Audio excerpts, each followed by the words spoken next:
is the slowing my life down. That was an important part of this, and it's definitely been true to that.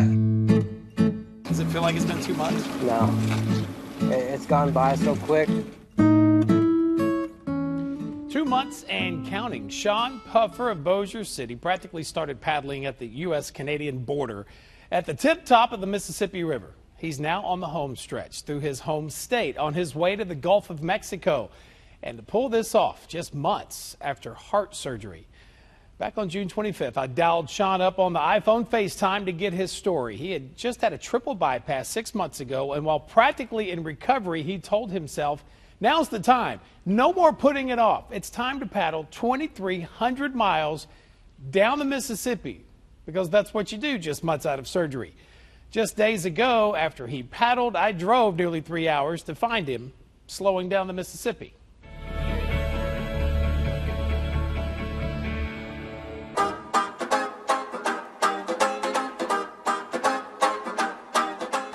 Not one doctor said, you must be nuts.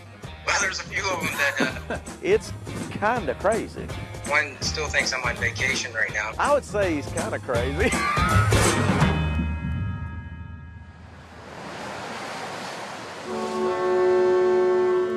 No welcoming committee or celebratory ticker tape. Just good old southern rain dotting the Louisiana-Mississippi state line. So you're not crazy? Nah. Because that was the running rumor there in the beginning. Clinically, maybe. Me, no. That's where I found Shawn Puffer of Bossier Parish sitting on a boat ramp bench in downtown Vicksburg, Mississippi. How do you feel when you look out? Right there's Louisiana. It's like, okay, it has to be a sense of I'm this close. Yeah, it was kind of a refreshing big deal. I mean, just to cross that border and put Arkansas behind me, and hey, now I'm at my home state. Shawn had just finished paddling down the Mississippi for a 58th straight day. If it wasn't for me doing the daily blogs and seeing the date, I would totally lose the days. I mean, real quick. The first blogs hit Facebook from what's considered the headwaters of the Mississippi, way up in northern Minnesota, June 3rd, kind of the night before the fun began. You know, I wish I would have put more of this in my life early on. June 4th, day one on the river, and a reminder of how far he had already traveled before he even hit the water. How's the heart and everything? Doing fantastic. I mean, I haven't had any. No setbacks, no setbacks, hiccups, no worries. No worries. You see, in February, Shawn underwent a triple bypass to relieve major blockages. The river grows, and you're growing with the river. So and then a mere 4 months later, he was overcoming the numerous blockages the small ditch-like beginnings of Old Man River was delivering with every paddle. I had 12, 18-mile days in the very beginning of it, and those were hard days. What made it so hard? Just no current? Just no current. The water's shallow. You know, I spent a couple of days just dragging the boat. I mean, I'm literally in 3 inches of water with the rope over my shoulder. In Vicksburg, his boat was tethered to shore for what would be only his 4th overnight stay in a hotel. My gear here, this is pretty much all my dry stuff, all my sleeping gear. A night's sleep on a real bed, no doubt more comfortable than what lay beneath his tent's floor for the last 2 months. Makeshift campgrounds, sandbars, wherever else he could pull off the river during a driving rainstorm. But a hotel can't compare. Hey, young guy. It was nothing to see 100 deer a day, a couple hundred eagles a day. To what he's witnessed high above his mesh tent or off the bow of his kayak. Just some of the days, the weather, the sunsets, the sunrises, just the wildlife.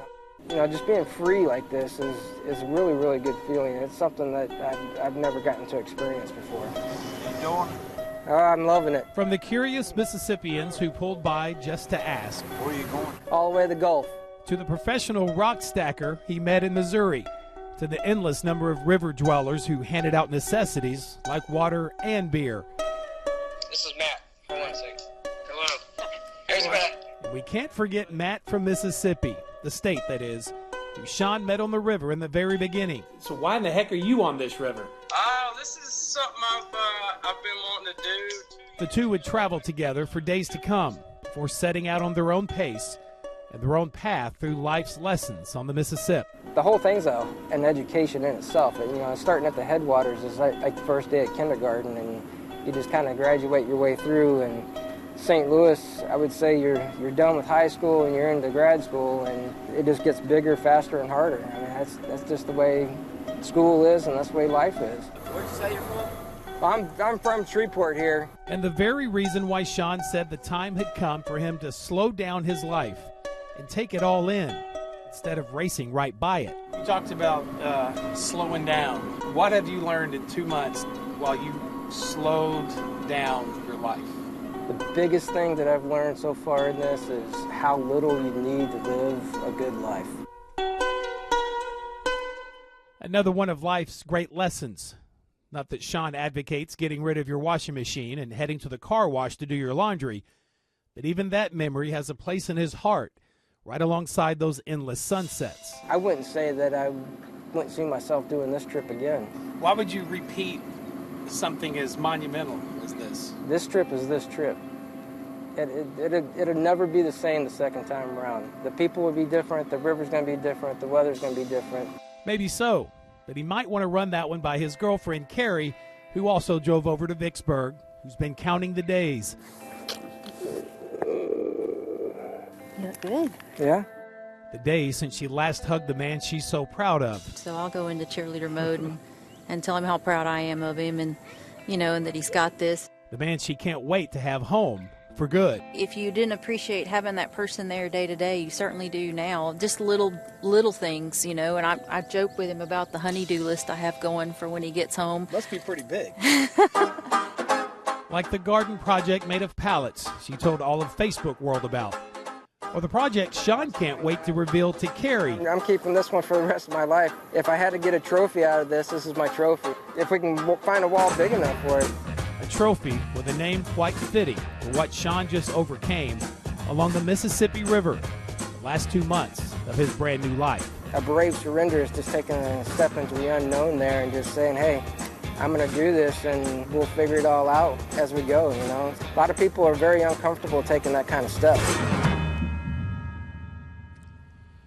There he's off to the hotel. That was just a few days ago in Vicksburg. He's been back out on the water all weekend long, and as planned now, he's made a detour from the Mississippi down the Atchafalaya River to the Gulf. The Mississippi River, he says, is basically a train wreck waiting to happen between Baton Rouge and New Orleans. Way too many barges and ships on that stretch of water. All right, well, let's give you an up-to-minute look. This is his GPS tracking. He's now south of Interstate 10 in South Louisiana, due east sort of New Iberia, about a 2 days paddle from reaching the Gulf. He's that close. I mean, you can see the Gulf right there at the bottom beyond Morgan City there.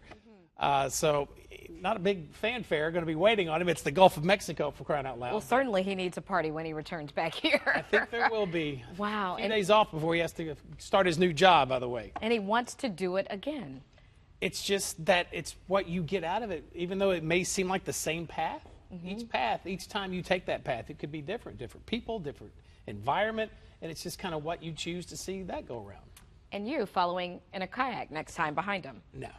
All right. An Good job. maybe. Good job, Shawn. Back in a minute.